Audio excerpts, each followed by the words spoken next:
and he doesn't get enough credit. Even though he won his 2 championships when Jordan retired, check this out.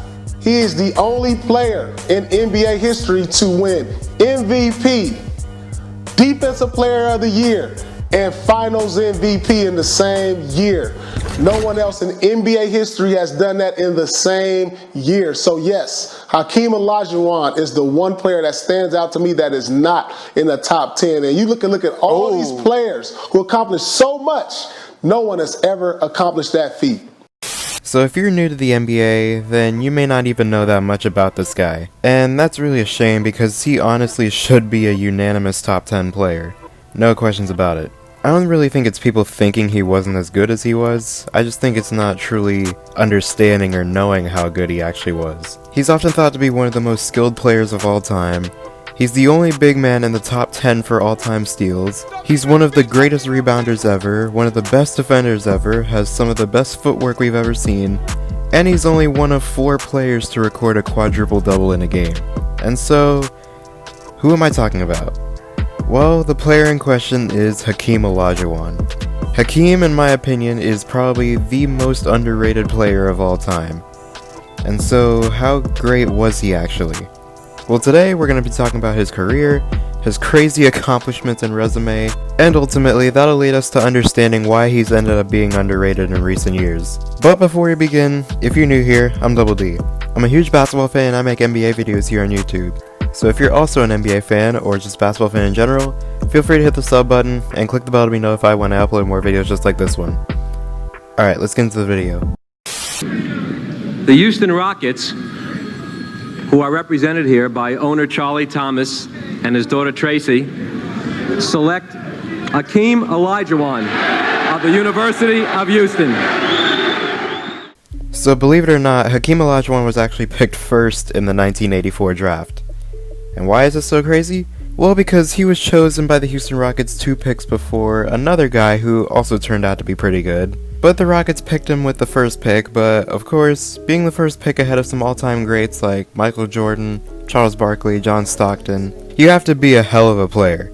And so, let's look at how he got there. After not really being a sought-after prospect, he found himself playing college basketball for the University of Houston. But he wouldn't end up getting much playtime in his first year, as he'd average 8.3 points, 6.2 rebounds, but he'd average 2.5 blocks. They'd get eliminated in the Final Four by, who else? North Carolina. But after that loss, he went to his coaches for advice on how to improve, and they told him to try to get in some workouts with Hall of Famer Moses Malone. And so he actually ended up playing games throughout that summer against him.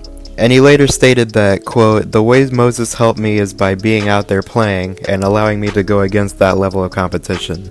He was the best center in the NBA at the time, so I was just trying to improve my game against the best." The next year, he came back a completely different player and would average 13.9 points, 11.4 rebounds, and 5.1 blocks in his sophomore year, and won the NCAA Tournament Player of the Year, and then averaged 16.8 points, 13.5 rebounds, and 5.6 blocks in his junior year. And he would end up declaring for the NBA draft, where he was picked first overall by the Houston Rockets. And right away, he would turn the franchise around, as they went from a 29-53 record in the 1983-84 season to a 48-34 season in just his rookie season. This is mostly due to him averaging 20.6 points, 11.9 rebounds, and 2.7 blocks in just his rookie year. He came second in Rookie of the Year voting behind Michael Jordan. In his second season, he would average 23.5 points, 11.5 rebounds, and 3.4 blocks, and led the Rockets to a 51-31 record. He led them to the Western Conference Finals, where they faced the defending champion Lakers, and in this series, he would average 31 points, 11.2 rebounds, 2.2 steals, and 4 blocks. They won the series 4-1 and advanced to the finals, where they would lose to the Celtics in 6 games. In the finals, he would average 24.7 points, 11.8 rebounds,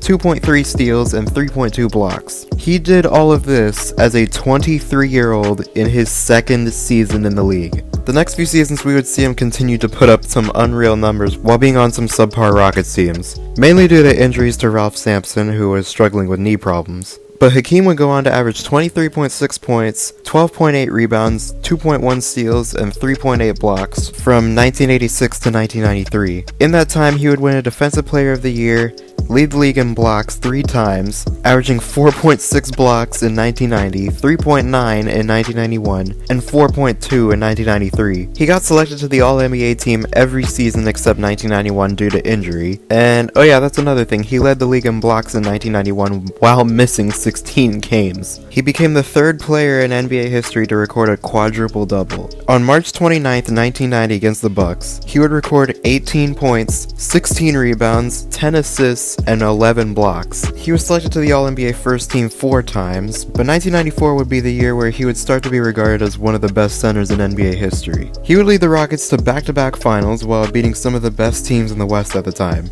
In the 1994 playoffs, the Rockets would defeat the Clyde Drexler-led Blazers, the 56-win Suns led by Charles Barkley, who were in the finals the year before, and the 53-win Jazz led by John Stockton and Karl Malone, and would go on to beat the New York Knicks in the finals while outplaying his longtime rival Patrick Ewing. Overall in the playoffs, he would average 28.9 points, 11 rebounds, and 4 blocks. And in 1994, Hakeem was the MVP, the Defensive Player of the Year, was selected to the All-NBA First Team, All-Defensive First Team, won the championship, and won Finals MVP. And did all of this while being the only All-Star on the entire roster.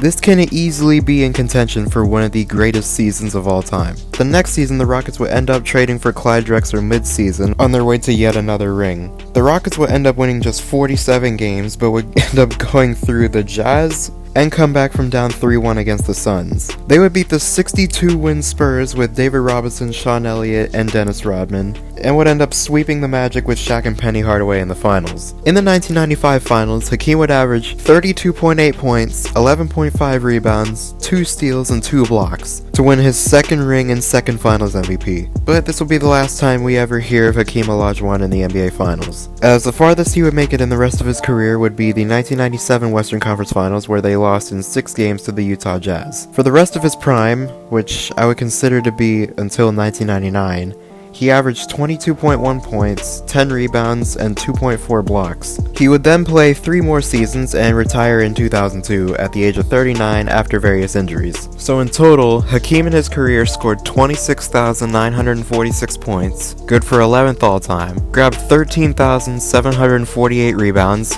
good for 13th all-time, and blocked 3,030 shots, which isn't just good for 1st all-time. There is such a large gap between him and everyone else that it's actually ridiculous. The gap between him and Dikembe Mutombo, who's 2nd all-time, is 541 blocks. The gap between Mutombo and Shaq in 8th place, so from 2nd to 8th, is 557. Like, it's literally not even close. And he actually ended up 9th all-time in steals with 2,162. Overall, Hakeem finished his career as a 12-time All-Star, 12-time All-NBA, with 6 first-team selections, 9-time All-Defensive Team selections, with 5 of those being first teams, 2-time champion, 2-time Finals MVP, 2-time Defensive Player of the Year, and MVP. His career is so unbelievable that it's almost weird that it doesn't get talked about more. And so, why is that? Well, I have an answer that might be the case for him being underrated, and so let's talk about it. Now, Hakeem being underrated is due to a few things, so let's talk about them. But the first and probably biggest reason that he's ended up being underrated is due to the fact that a lot of his accomplishments and recognition came while the Bulls were in a down point in the 90s, and while Jordan wasn't even in the league. While he'd been great throughout his career, he didn't really start to break out until Michael Jordan's first retirement.